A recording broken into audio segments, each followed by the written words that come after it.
సంతానలేమి సమస్యకు చక్కటి పరిష్కారం చూపిస్తున్న Riya fertility test baby centre CN hospital Kurnool. అనారోగ్యానికి గురైన భార్య బాగుండాలని ఓ భర్త చేసిన క్షుద్ర పూజలు అతని ప్రాణాలే తీశాయి. వైద్యులను నమ్మకుండా ఓ దొంగ స్వామిని నమ్మిన ఆ కుటుంబం రోడ్డున పడింది. ఇంతకీ ఏం జరిగింది? అతడెలా చనిపోయాడు? భార్య కోసం క్షుద్ర పూజలు, భర్త మృతి. పిశాచిని వదిలిస్తారని దర్గాలో పూజలు. కుటుంబ సభ్యులు కళ్ల ముందే మరణం. మూఢనమ్మకాలతో రోడ్డున పడ్డ కుటుంబం. పట్టిన దయ్యాన్ని వదిలిస్తాం, పీడను పరుగులు పెట్టిస్తాం, మా దగ్గరకు రండి అంటూ ప్రజలను మోసగించే పూజారులు, స్వాములు, బాబాలు పెరిగిపోతున్నారు. వారితో పాటు వారు చేసిన పాపాల లిస్టు కూడా పెరుగుతూ వస్తోంది. ఇది వారి తప్పు కాదు. కంప్యూటర్ యుగంలో కూడా మూఢనమ్మకాలు నమ్ముతున్న ప్రజలదే. తాజాగా నంద్యాల జిల్లాలో ఓ కుటుంబ పెద్ద తన భార్య కోసం క్షుద్ర పూజలు చేసే దర్గా పూజారిని నమ్మి ప్రాణాలు కోల్పోయాడు. అతని చావుకు కారణమేంటో తెలియదు, కానీ దర్గాలో పూజలు చేస్తూ ఉండగా చనిపోవడం మాత్రం సంచలనమైంది. గోనెగండ్ల మండలం చిన్నమరుగుడు గ్రామంలో అస్పరి మండలం వల్లాకొండ గ్రామానికి చెందిన రంగన్న భార్యకు ఆరోగ్యం బాగలేకపోవడంతో మరివీడు గ్రామానికి చెందిన దర్గా పూజారి ఖాసిం వద్దకు తీసుకెళ్లాడు. మధ్యవర్తుల మాటలు నమ్మి అతన్ని సంప్రదించాడు. దీంతో ఖాసిం మాయమాటలతో ఆ భార్యాభర్తలను నమ్మించాడు. మీకు పీడ పట్టిందని, దానిని వదిలిస్తానని పూజలు మొదలుపెట్టాడు. అందుకు 35,000 వరకు తీసుకున్నాడు. అనంతరం రంగన్న ఇంట్లో క్షుద్ర పూజలు నిర్వహించాడు. తర్వాత రంగన్నకు ఆరోగ్య సమస్యలు మొదలయ్యాయి. దీంతో ఇంట్లో క్షుద్ర పూజల కారణంగానే తన ఆరోగ్యం బాలేదని భావించిన ఆయన మళ్లీ దర్గా పూజారికి విషయం చెప్పాడు.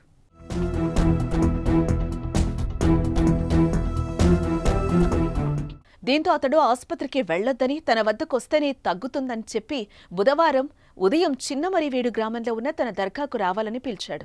అలా దర్గాకొచ్చిన రంగన్నను 2-3 సార్లు వివిధ దశలో పడుకోబెట్టి పూజలు చేస్తూ ఉండగా ఒక్కసారిగా ప్రాణాలు వదిలాడు. కుటుంబ సభ్యులు చూస్తుండగానే అతడి ప్రాణాలు గాల్లో కలిసిపోయాయి. ఈ ఘటనతో స్థానికులంతా ఒక్కసారిగా ఉలిక్కిపడ్డారు. ఖాసిం చేసిన క్షుద్ర పూజలే ప్రాణం తీశాయని కుటుంబ సభ్యుల ఆరోపణతో గ్రామ పెద్దలు పంచాయతీ నిర్వహించి అతన్ని నిలదీశారు. ఈయన చనిపోయిన ఆయన మా బ్రదర్కి ఏ రోగం కానీ, జ్వరం కానీ ఎటువంటిది ఏం లేదు. భార్యకు అనారోగ్యం వల్ల బాలేదు కదా అనే దాన్ని ఆలోచన పెట్టుకొని ఇట్లా చేపిస్తే బాగుంటుందని అప్పు తెచ్చి 34,000 ఆమె కోసం ఈ స్వామి దగ్గరకు వచ్చి ఇట్లా చేసినారు.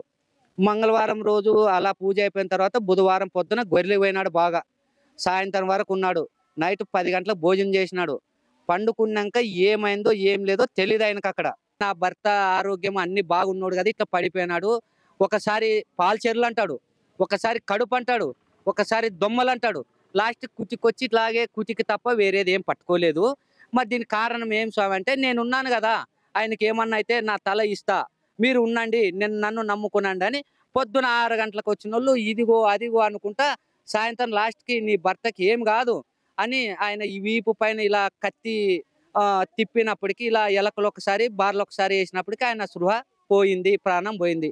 ఇది జరిగింది శుద్ర పూజలు చేసి ఆయనే. రంగన్న మృతితో కుటుంబ సభ్యులు కన్నీరు మున్నీరవుతున్నారు. ఆయన భార్య గుండెలవసేలా రోధిస్తోంది. నా ఆరోగ్యం కోసం తిరిగి నువ్వు చనిపోయావా అంటూ ఆమె ఏడుస్తున్న తీరు ప్రతి ఒక్కరిని కలిచివేస్తోంది. నాకే కొట్టోదగిలే వయ్యే దేవుడా, తీసుకొనే వైనంది తండ్రే, తల పిశాచో ఏందో నాకేమే వర్తమో వైత మాటలో నాకే రాకపోయా, ఈ నిందలో ఎవరో పడల్లా ఒప్ప, ఇంత దుఃఖమో ఎవరో పడల్లా ఒప్ప, నా మగుడో నా పెళ్ళామో పోతదనే వాసించే, నా వాసించే తగానే మిగిలా. గడప వద్ద అన్ని రకాల వైద్య సేవలు అందిస్తున్న చాలా మంది అమాయకులు మంత్రాలు, తంత్రాల వైపు అడుగులు వేస్తున్నారు. మూఢనమ్మకాల్లోనే మగ్గిపోయి ఇలా ప్రాణాల మీదకు తెచ్చుకోవడం దురదృష్టకరం. దీనిపై మీరేమంటారో కామెంట్ చేయండి.